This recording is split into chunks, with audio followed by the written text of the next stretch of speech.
आज है 7 अप्रैल। चलिए आज की करंट अफेयर पर बात कर लेते हैं।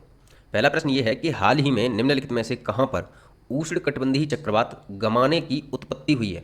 ऑप्शन है प्रशांत महासागर यानी कि पैसिफिक महासागर, दूसरा है अटलांटिक महासागर जिब्राल्टर जल संधि के पास, तीसरा है हिंद महासागर मेडागास्कर के पास, और चौथा है संयुक्त राज्य अमेरिका तथा कनाडा में। तो इसका जो सही उत्तर है वो है सी, यानी कि हिंद महासागर मेडागास्कर के पास में। एक्सप्लेनेशन देख लेते हैं। हाल ही में हिंद महासागर में स्थित मेडागास्कर द्वीप के पास उष्णकटिबंधीय चक्रवात यानी कि ट्रॉपिकल साइक्लोन गमाने की उत्पत्ति हुई है। इस चक्रवात की सूचना मेडागास्कर के मौसम विज्ञान द्वारा दी गई थी तथा इसकी गति 150 से 210 किलोमीटर प्रति घंटे अनुमानित की गई थी। ठीक है, ये देखिए ये मेडागास्कर द्वीप है और यहाँ पर देखिए इस क्षेत्र में चक्रवात आया था। ठीक है, चक्रवातों के बारे में आपको पता ही होगा कि ये दो प्रकार के होते हैं, एक होता है ट्रॉपिकल और एक होता है सब ट्रॉपिकल। ठीक है, तो ट्रॉपिकल साइक्लोन है ना, हम इसकी बात कर रहे हैं। ठीक है, ये बहुत ज़्यादा बड़े स्केल पर होते हैं, नॉर्थ अमेरिका में ये ज़्यादातर देखे जाते हैं। ठीक है, और ये ट्रॉपिकल साइक्लोन है ये छोटे स्तर पर होते हैं। ठीक है, महासागरों में उत्पन्न होते हैं ये ट्रॉपिकल साइक्लोन। तो उष्णकटिबंधीय चक्रवातों के अलग अलग देशों में अलग अलग नाम है, वो याद जरूर रखना क्योंकि ये एग्जाम में आते रहते हैं। वेस्ट इंडीज तथा कैरेबियन द्वीप समूह में इन्हें हरिकेन कहते हैं, जापान, चीन, फिलीपींस में इन्हें टाइफून कहते हैं, अमेरिका में टोर्नेडो कहा जाता है, ऑस्ट्रेलिया में विली कहा जाता है, भारत तथा बांग्लादेश में इन्हें चक्रवात कहते हैं। ठीक है, अगले प्रश्न पर आ जाते हैं। अगला प्रश्न कह रहा है कि संयुक्त राष्ट्र पर्यावरण कार्यक्रम UNEP यानी कि यूनाइटेड नेशंस एनवायरनमेंट प्रोग्राम ने खाद्य अपशिष्ट सूचकांक यानी फूड वेस्ट इंडेक्स रिपोर्ट 2024 जारी की है। ठीक है, अगला पॉइंट कह रहा है कि यह report waste and resources action programme यानी कि WRAP के सहयोग से तैयार की गई है। तीसरा कह रहा है कि यूनेप की स्थापना 1972 में स्टॉकहोम घोषणा के माध्यम से की गई थी। इसमें से बताना है कि कितने सही हैं, केवल एक सही है, केवल दो सही है, सभी तीनों के तीनों सही हैं, या इनमें से एक भी सही नहीं है। तो इसका जो सही उत्तर है वो है सी, यानी कि ये तीनों के तीनों सही हैं। ठीक है, आप देखिए एक चीज कि रिपोर्ट के अनुसार संपूर्ण जनसंख्या के 1/3 हिस्से को खाद्य असुरक्षा का सामना करना पड़ा है। खाद्य अपशिष्ट वैश्विक ग्रीन हाउस गैस उत्सर्जन में लगभग 8 से 10% का योगदान करता है। ठीक है, ये चीज़ याद रखनी है। पता है, अगर ग्रीन हाउस गैस के उत्सर्जन में अगर ऑप्शंस होंगे 4, तो उनमें अगर ये ऑप्शन होगा ना तो आपको कंफ्यूज कर जाएगा कि भाई खाद्य अपशिष्ट से कहाँ होती है ग्रीन हाउस गैस का उत्सर्जन। तो ये चीज़ आपको याद रखनी है, इससे भी होता है, इसका 8 से 10% योगदान होता है। ठीक है, वर्ष 2022 में सभी महाद्वीपों के परिवारों ने प्रतिदिन 1 बिलियन से अधिक एक वक्त का भोजन बर्बाद किया है। ठीक है, ये 2022 की रिपोर्ट जारी की गई है, ये याद रखना। यानी कि ये रिपोर्ट तो अभी जारी की गई है लेकिन इसमें जो आंकड़े दिए गए हैं ना वो 2022 के हैं। ठीक है, अगले प्रश्न पर आ जाते हैं। अगला प्रश्न कह रहा है कि हाल ही में हवासोंग 16B मिसाइल किसके द्वारा लॉन्च की गई है। ऑप्शन है जापान, दूसरा है दक्षिण कोरिया, तीसरा है रूस और चौथा है उत्तर कोरिया। तो इसका जो सही उत्तर है वो है डी, यानी कि उत्तर कोरिया। इसमें बहुत ज़्यादा महत्वपूर्ण नहीं है, बस ये याद रखना है कि ये उत्तर कोरिया की मिसाइल है। ठीक है, और इसका नाम याद रखना है। अब देख लीजिए एक बार फिर भी कि उत्तर कोरिया ने इस बैलिस्टिक मिसाइल का परीक्षण किया है, बैलिस्टिक मिसाइल का। ठीक है, आगे कह रहा है ये ठोस ईंधन वाली मध्यम दूरी की हाइपरसोनिक मिसाइल है। आगे कह रहा है हाइपरसोनिक मिसाइल की गति 5 मैक से अधिक होती है। ठीक है, अब ये इस बारे में हमने थोड़ा सा एक्सप्लेन किया है आगे चल के। ठोस ईंधन पर आधारित मिसाइलों के बारे में फिर बताया कि इसे जरूरत पड़ने पर तेजी से तैनात किया जा सकता है और ठोस ईंधन सामान्यतः एल्यूमिनियम पाउडर होता है, ये याद रखना। ठीक है, ठोस ईंधन क्या होता है मिसाइलों में, एल्यूमिनियम पाउडर।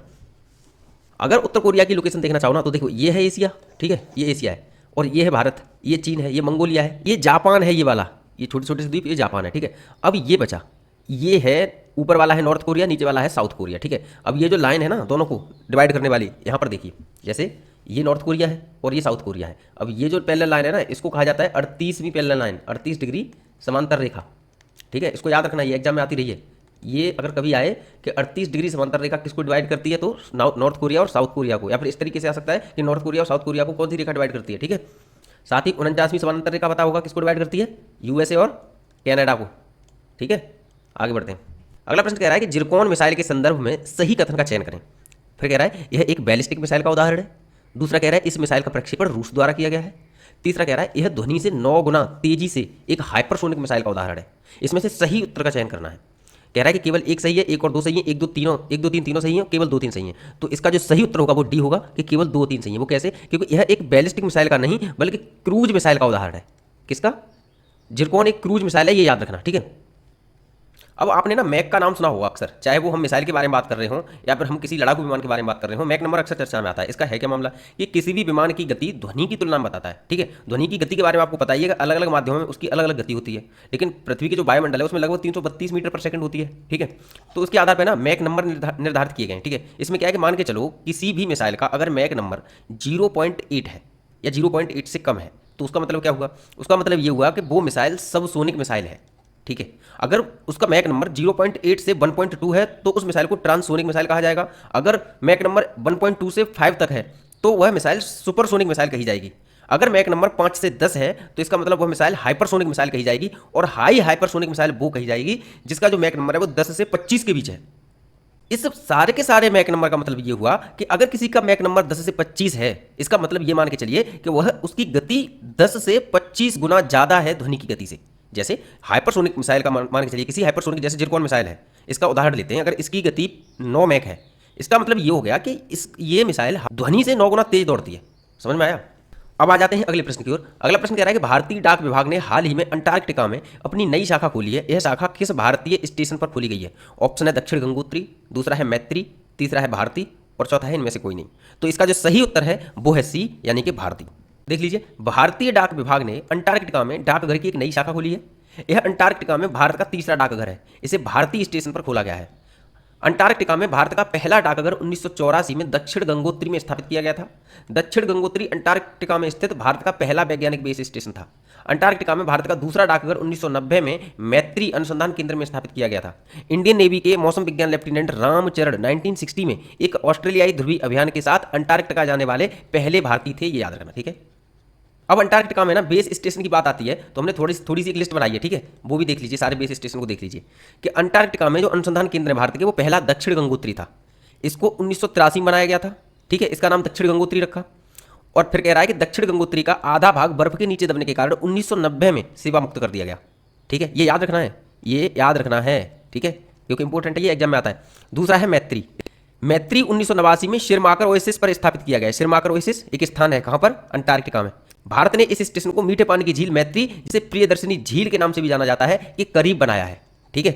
और ये है तीसरा और अंतिम कि लॉर्समैन हिल के पास, ठीक है, अंटार्कटिका में लॉर्समैन हिल है। भारती की स्थापना 2015 में हुई थी। यह नवीनतम शोध केंद्र भारतीय उपमहाद्वीप के 120 मिलियन वर्ष पुराने प्राचीन इतिहास को प्रकट करने के लिए महाद्वीपीय विखंडन के साक्ष्य एकत्र करेगा।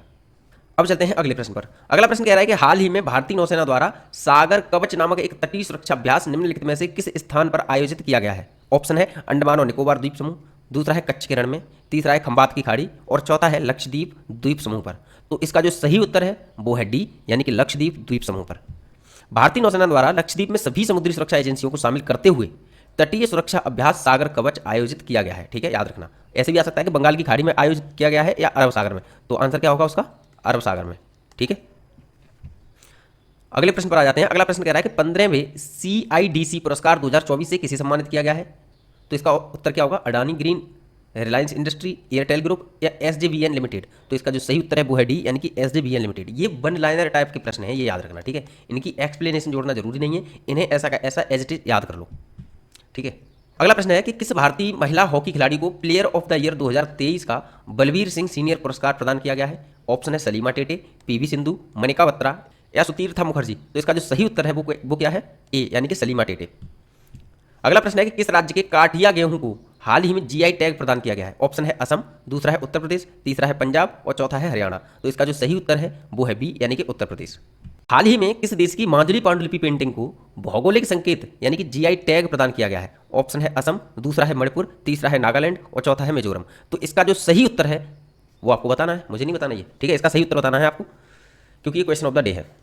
एक ना जरूरी सूचना सुनिए आप लोग कि ये बताइए, हमने जो प्रश्न हम रोजाना लेके आते हैं उसमें हमने प्रश्नों की संख्या निर्धारित नहीं की है कि हम 10 लेके आएंगे, 8 लेके आएंगे या 10 या 15 लेके आएंगे या केवल 4 लेके आएंगे। संख्या निर्धारित नहीं की है। इसके पीछे रीजन पता है क्या है? इसके पीछे रीजन ये है कि हम रोजाना देखते हैं, अच्छे से एनालाइज करते हैं, जितने भी प्रश्न बनते हैं उतने प्रश्न लेके आते हैं। ये अपने ऊपर एक प्रेशर नहीं रखते कि 10 ही प्रश्न लेके आएंगे या 5 ही प्रश्न लेके आएंगे या 15 प्रश्न लेके आएंगे, क्योंकि हम ये देखते हैं महत्वपूर्ण क्या है। अगर उससे केवल 8 प्रश्न बन रहे हैं तो हम केवल 8 बनाएंगे, केवल 6 बन रहे हैं तो केवल 6 बनाएंगे, अगर किसी दिन नहीं बन रहे, केवल 2 बन रहे हैं तो केवल 2 ही बनाएंगे, क्योंकि बेकार का इधर उधर का पढ़ने से बेहतर है कि पढ़े ही नहीं उस चीज़ को।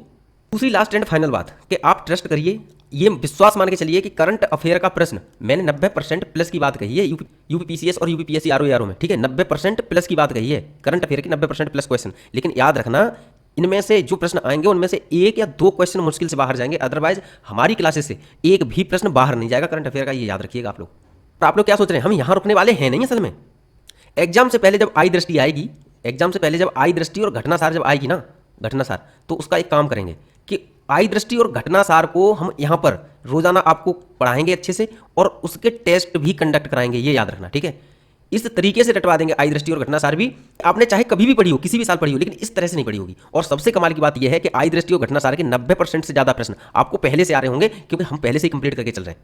चाहे क्रॉनिकल हो और चाहे द हिंदू हो, चाहे इंडियन एक्सप्रेस हो, या चाहे कोई हिंदी का अखबार हो, कहीं की भी कोई भी खबर आपसे बाहर नहीं जाएगी, ये याद रखिएगा। लेकिन बशर्ते वो एग्जाम के लिए महत्वपूर्ण होनी चाहिए, ठीक है। ऐसा हो सकता है कि किसी खबर को हम पहले लेके आ रहे हैं, किसी खबर को कुछ बाद में लेके आ रहे हैं, आगे पीछे हो सकता है, नो डाउट, लेकिन खबर छूटेगी नहीं, ये क्लियर है। तो आज की क्लास में इतना ही, कल मिलते हैं। लेकिन हाँ, थोड़ा सा अगर सब्सक्राइब आपने नहीं किया है तो सब्सक्राइब कर लीजिए। और अगर मान के चलिए आपका कोई फ्रेंड है और वो भी किसी एग्जाम की प्रिपरेशन कर रहा है, तो शेयर कर दीजिए ताकि वो भी ज्वाइन कर ले, ठीक है। So thank you so much.